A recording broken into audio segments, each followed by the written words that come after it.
Ominous for Wentworthville. They could ill afford to let the Bulldogs in a game lead.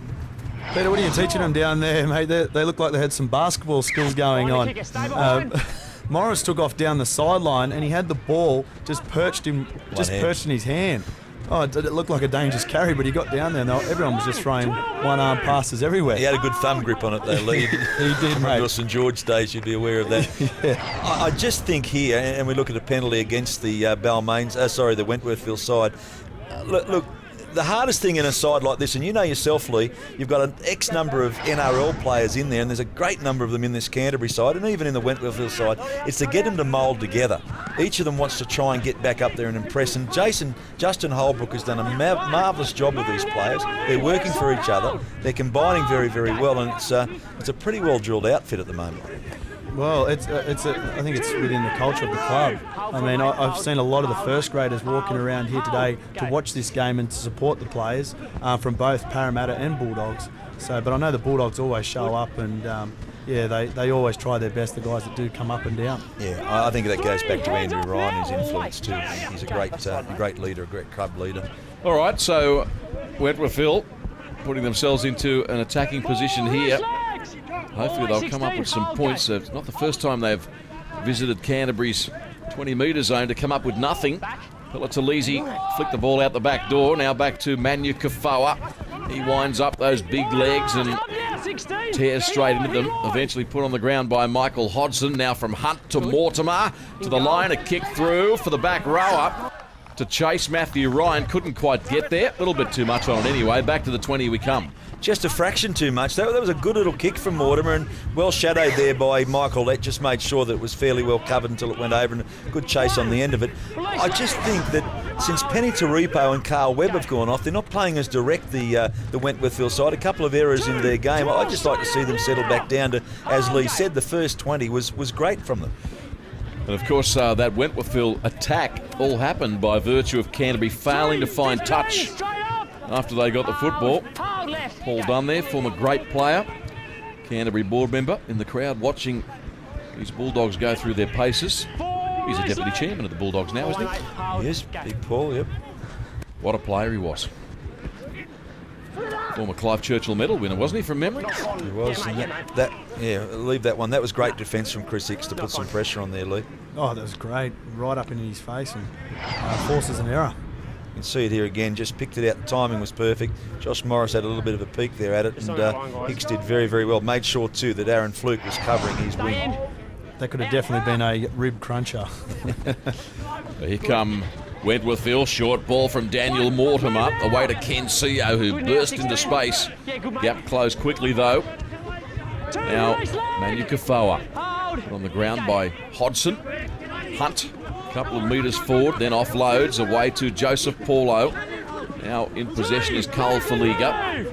Morris and Smith the tacklers. Back towards the centre. Aaron Fluke, short ball this time to Peli Pelotolisi. Hodgson the tackler again. Mortimer. Rower Louis and got the pass away to Savage. It's gone wrong. It's picked up by the speed machine led. He wasn't held. That's fine. Passes off the ground. Now it's Junior Tia Khalifi. He tries to bulldoze his way through them and eventually succumbs to the tackle of three defenders. That was good football there from the Wentworthville side. Daniel Mortimer, when he goes to the line with speed, is dangerous. I just love to see him with a bit of show and go and keep working on that speed to the line. Just unfortunate there that ball couldn't be held by the number 3, Troy Savage. It looked dangerous again on that right-hand Canterbury defence. He's done it a few times today, Mortimer. Yep. And it does look promising. You're quite right. That's why Stephen Kearney put him back into the New South Wales Cup to get some confidence back and develop more of a running game. Michael Hodgson, meanwhile, is tackled by Big O'Hanlon and Pelotolisi, and the Bulldogs work themselves back into favourable field position. A kick down towards the eastern touchline. It's fielded by Ken Seo. There's a wall of blue and white jumpers there, and he's put on the ground very professionally by Canterbury, led by their skipper, who unprofessionally lays in the ruck too long. TC.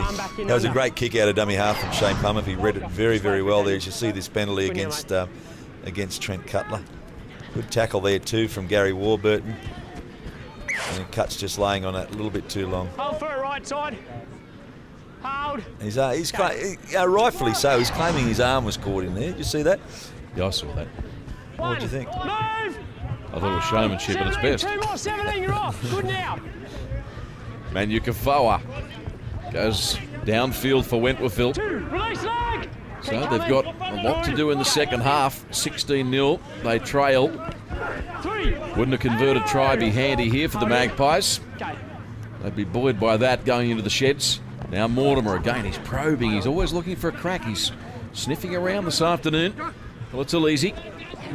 And dummied there to his centre, gave it to Chris Hicks. Magpies very experienced winger who had nowhere to go. Jake Foster on the field too now. A note in jumping 19 for Canterbury. Now this is Nathan Armott.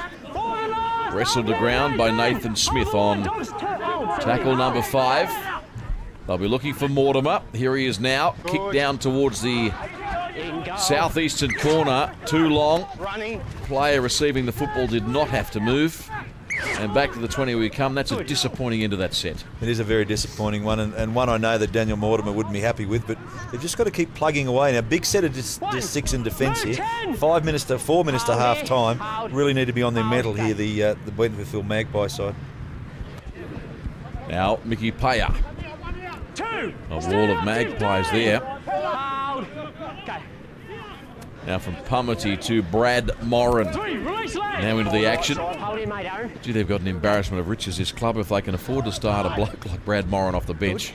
How well are they going, Canterbury? Gary Warburton. He looks like he's shaved up for the day too. Yep. I can't remember him ever having a bad game. There's a knock on. It'll be a Wentworthville scrum feed.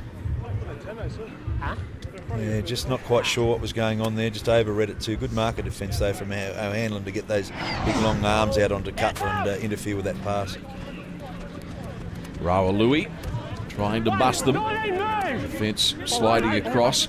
Makes the tackle. So Wentworthville through Kalfaliga in possession. Plays it back to Aaron Fluke. Now it's Joseph Paulo on the halfway line. Second phase from Hunt back to Manukaufoa. Then his front row colleague, Pelotalizi, was in possession. Got it back to Hunt. Despite the best efforts of Cutler trying to strip the ball. Hunt went to ground with it. Now Pelotalizi. Gee, he'd be a weapon if he hit the ball at pace, wouldn't he, this man? Now it's Armott. And had a bit of time too, held the ball out. Asking the question of the Canterbury defence. Moran was equal to the task though. Now back to the man in 14, Aaron Fluke, who puts in a very high kick. That's a good kick, in fact. And Wentworthville a chance now. We see CO fall on it.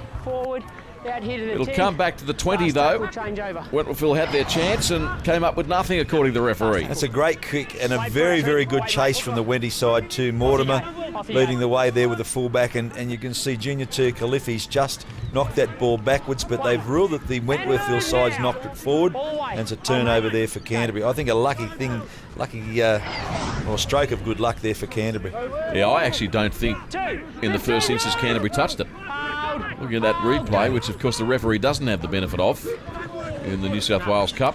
Here's Brad Moran. Let's go down to Lee Bennett for his thoughts. Yeah, I was just going to say, from down here, it looked like the referee had a good call and got it right.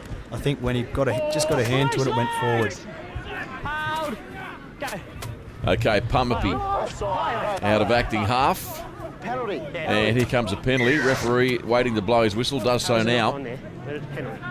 Played the advantage. It was a player inside the 10 that was called out of it. In fact, he was never square, was he, Nathan Armott? And Shane Pumapi read that very, very well there. He's starting to become a very, very handy hooker. Shane Pumapi moving from the halves. So it's almost half time. That was good refereeing too. And Lee, you might not agree with me. I just thought there the referee allowed that advantage to play on David. He did. Right until the ball was dropped by Michael Leck. I'd like to see that. 5 seconds remaining in this half as Bryson Goodwin sets himself for this kick. Basically right in front. Half-time siren has sounded. You'd think it'll be 18-0 here to the visitors. and has struck that and missed it.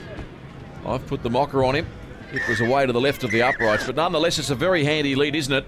16-0 as they head to the sheds located at the northern end of Ringrose Park. And for the Bulldogs, Michael Lett 2 tries, Ravakava the 1, and Goodwin